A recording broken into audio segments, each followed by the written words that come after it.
Рахмат, урматтуу төрага. Саламатсыздарбы, урматтуу кесиптештер.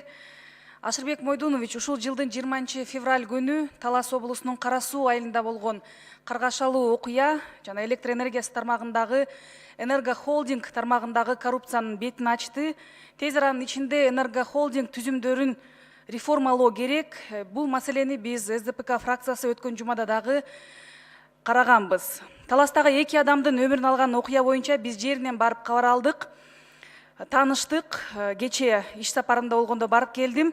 Ал жерде 37 жаштагы келин менен кызы, 13 жаштагы кызы көз жумган.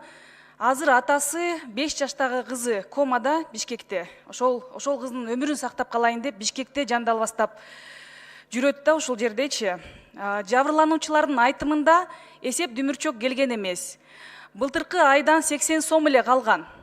Аны эч кандай эскертүүсүз эле келип туруп кесип салышкан. Кыштын күнүндө кызы жалынып өчүрбөгүлө апам келсин, атам келсин, акем ооруканада эле Бишкекте эле дегенине карабай өчүрүп салгандагы мына 2 өмүр кыйылып отурат. Бул жердеги дагы бир маселе, ошол жерде Кара Суу айылында биз жүргөнүбүздө айылдагы пенсионерлер эл чогулуп айтышты. Негизинен 10-на чейин 10 күндүн ичинде төлөш керек электр энергиясынчы эсеп келгенде.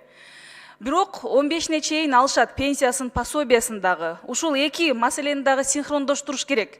Мисалы үчүн пенсиясын 15-нде алып атса, алар 10-на чейин төлөгөнгө кыйындап калат. Экинчиден, электр энергиясына карыз 50 сом болобу, 100 сом болобу кескилеп кетишет экен дагы, аны кайра жарыкты алып келиш үчүн 300 сом. Бирок 300 сом ошол бюджетке түшпөйт. Бул эми мыйзамдашкан коррупция. Колунда жок ошондой бей-бечараларды барып үзүп салышат дагы, жаркыраган 2 кабаттуу, 3 кабаттуу жылдап төлөбөгөн үйлөрдү үзүшпөйт. Кайра аны туташтыруу үчүн 300 сом алышат, 300 сом чөнтөккө кетет. Муну дагы оңдош керек. Андан тышкары контролерлор эмне себептен жардамчыларын алышат, штаттык эмес деп. Айлык алардан бюджеттен төлөнбөйт. Сурасаң 20 миң, 25 миң айлыктары. Алар ошол 20-25 миңди кайдан алып атышат? Коррупциянын жеткен чеги. Урматтуу кесиптештер, Таласта болгон окуя ар бирибизди кайдыгер калтырбастан тез арада аракет кылуу керек экендигин билдирген чоң белги. Бул окуя кайталанбайт деп эч ким кепилдик бере албайт. Мына истен ууланган жаш балдар абдан көбөйүп кетти кыш мезгилинде. Өкмөт өз тез арада сунушун киргизиш керек. Урматтуу Ашырбек Мойдунович, бул боюнча өкмөт эч кандай реакция кылбагандыгы мени абдан таң калтырат. Ар бир өмүр биз үчүн абдан маанилүү.